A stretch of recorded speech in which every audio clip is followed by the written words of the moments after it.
তো যারা যারা দীপঙ্করের পার্ট 1 ভিডিওটা এখনো দেখোনি, তো আই বাটনে দেখো একটা লিঙ্ক আসছে, ওই লিঙ্কটাকে ক্লিক করে তোমরা ফার্স্ট পার্টটা আগে দেখে নাও, দেখে নিয়ে তারপর সেকেন্ড পার্টটা দেখো, তাহলে ইন্টারেস্টিং লাগবে ভিডিওটা। লোনের কিস্তি যখন দিতেই পারবেন না, লোন নেন কেন?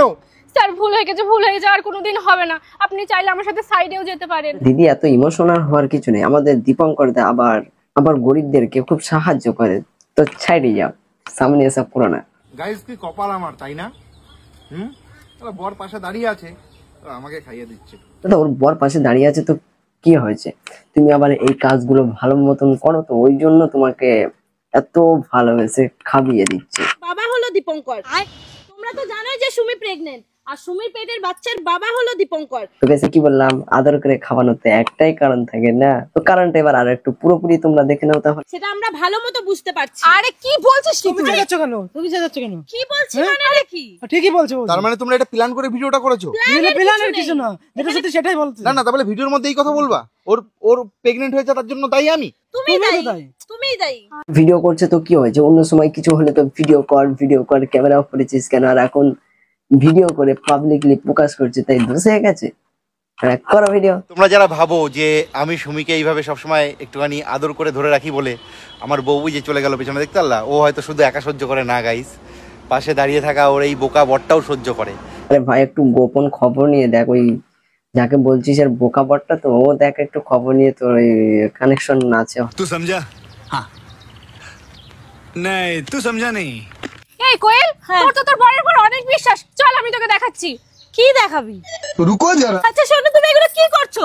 আরে বৌদি কি করছে মানে কি, মানে তেমন কিছু না, মানে কুত্তার মতন জাস্ট হ্যাং উঁচু করে নিচ্ছে। ছোট থেকে বাবা মার অনেক স্বপ্ন ছিল যে আমাকে আর কি, শখটা তোমরা যারা জানো না আমি বলে দিচ্ছি, শখটা ছিল যে একে হিজড়া করে দেওয়ার। কি কয় 15 টাকা বলে বলো লস? কেন লস হবে? কেন মানে এটা কিভাবে বেচো তুমি? আমাদের চুলের কথা, আমি তো টাকা দিচ্ছি, কেন হবে না? বেশি টাকা নাও।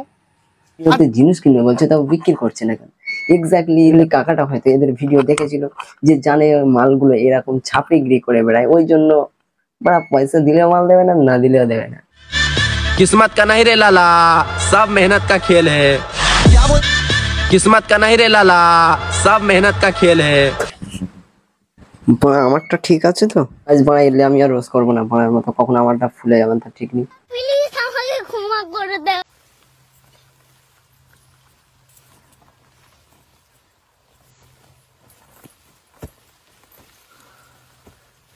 গাইস আরে গাইজ মাইজ বড়া পরে করবে, মানে আগে জলদি ওখান থেকে ভাগো, যদি বড়া ধরা খেয়ে যাও তো বড়া বিরাট বড় কেস খেয়ে যাবে, ওখান থেকে জলদি আগে ভাগো, ভেগে তারপর গাইজ মাইজ করো। ওটা আমি করছি হচ্ছে এখন পুরী থেকে। তো একটা মানুষকে আমি দেখলাম, এই দাদুকে, অনেকটাই বয়স্ক তাই দাদু বলছি, ইনি হচ্ছে গিয়ে ঘাড়ে করে এগুলো বিক্রি করছে। তো আপনি এখানে কি কি বিক্রি করছেন? রসগোল্লা, ছানা গজা, মদন মোহন, ছানা পোড়ো, ছানা জিলাপি। হ্যাঁ, এটা বাংলায় বললেন না উড়িয়ায় বললেন? উড়িয়া। আচ্ছা, উড়িয়া বাংলা একই হয়ে গেল। যাই হোক, তো ঘটনা হচ্ছে এই মানুষটার থেকে আমি 500 টাকার মিষ্টি কিনলাম, এই মাত্র কিনেছি। তো 500 টাকার মিষ্টি আমি এইমাত্র মানুষটার থেকে কিনেছি। বড়া 500 টাকার মিষ্টি কিনেছো তুমি বড়া বিরাট মহান কাজ করো, নিজে ফ্রিতে ওকে 500 টাকা দিয়েছো। যে মানে এরকম একটা লোককে 500 টাকা দিতে পারেন না, সেই ইয়ং ছেলেদেরকে মানে ধরে ধরে তাহলে ভিডিও বানায়, ম্যাক্সিমাম এতটা টাকা দিয়ে অন্তত তাদেরকে নিয়ে ভিডিও বানায়। যদি একটা বয়স্ক কাকুকে সামান্য 500 টাকা দিয়ে তবে ওর কাছ থেকে জিনিস নিয়ে তারপরে যে ভিডিও বলছে, তাহলে একটা ইয়ং ছেলেকে কিভাবে তোমরা বিশ্বাস করো? এটা কি তোমাদের আদৌ বিশ্বাস হয়? অ্যাকচুয়ালি দেখো, মানুষটা ঠিকভাবে নিজে পায়ে দাঁড়াতেও পারে না, ঠিকভাবে হয়তো হাঁটতেও পারেন না।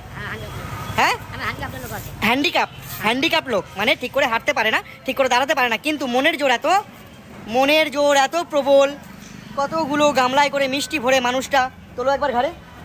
দেখো, এক্সাম্পল দিচ্ছি একটা তোমাদেরকে। কি বানার পাল দিচ্ছ তুমি? এক্সাম্পল দিচ্ছি একটা তোমাদেরকে। দাদা অলরেডি তোমার 28-30 হয়ে গেছে, এই বয়সে যদি বলে এক্সাম্পল দিচ্ছি তোমাদেরকে, এক্সাম্পল হবে না, ওটা এক্সাম্পল হবে। ঠিকঠাক করে উচ্চারণও করতে পারো না। মানুষ চাইলে সবকিছু করতে পারে মনের জোরে। দেখো, এই যে এটা নিয়ে এরকম হাঁটতে পারে না, পা বেঁকে গেছে, কিন্তু ওনার পা বেঁকে গেছে, তবুও এই মানুষটা কর্ম করে খেটে খাচ্ছে। বয়স্ক লোকটা তাও খেটে খাচ্ছে, তোমার মতন আলবাল ছালমালকা কন্টেন্ট বানিয়ে অন্তত মানুষদেরকে বোকা বানাচ্ছে না। এই মানুষটার জন্য একটা লাইক, একটা কমেন্ট, একটা শেয়ার, একটা ফলো অতি অবশ্যই এটা আমাদের কর্তব্য করতে হবে। হ্যাঁ, কর্তব্য হতো যদি তুই মানুষটাকে সাপোর্ট করতিস। আর তুমি কি করছো, যে ভিডিওটাতে লাইক শেয়ার কমেন্ট এইসব করো, বা এক্স্যাক্টলি লাইক শেয়ার কমেন্ট করলে অ্যাকচুয়ালি লাভটা কার হবে? অ্যাকচুয়ালি লাভটা তো তোমার হবে। তাহলে ওই বয়স্ক মানুষটার কি লাভ হলো? একজন মহিলা এইখানে বসে বাংলাদেশ থেকে এসে ভারতে রানুদিকে বলছে যে আপনার মুখে প্রচুর দুর্গন্ধ, আপনার মুখের দুর্গন্ধে এখানে বসা যাচ্ছে না, আপনি না ভালো করে দাঁত মাজবেন। আপনি মানে রানু মন্ডলকে একটু পাম দিচ্ছিলে যে রানু মন্ডলের কাছে যাতে আমি একটু ভালো হতে পারি। রানু মন্ডলের হাতের ঝেঁটার বাড়িটা অন্তত এবার একটু খেয়েছো। জীবনের এতদিনের স্বপ্ন আজকে আমার সম্পূর্ণ হলো। আজকে আমার স্বপ্নটা সত্যি এইভাবে যে সাকসেসফুল হবে আমি জীবনে ভাবতেই পারিনি। তো গাইস একে আর আমি নিতে পারছি না, ওই জন্য ভিডিওটা আর বেশি লং করছি না। দেখো ভাই, তোমাকে আমি ছোট ভাই হয়ে তোমাকে আমি একটাই উপদেশ দিতে চাই যে দেখো তোমার অলরেডি একটা ছেলে না মেয়ে হয়ে গেছে আমি ঠিক জানি না, তো এখনকার বেশি অংশ ছেলে মেয়েরা ছোট থেকেই ফেসবুক ইউজ করছে। আর দেখো ভাই, তোমরা নিজেরা যে পথে গিয়েছো অন্তত তোমাদের বাচ্চাটাকে এইভাবে আর খারাপ দিকে নিয়ে যেও না। তো গাইস আজকের ভিডিওটা এইটুকু। ভিডিওটা কেমন লেগেছে কমেন্ট করে জানিও। নেক্সট ভিডিওতে কাকে নিয়ে দেখতে চাও সেটাও কমেন্ট করে জানিও।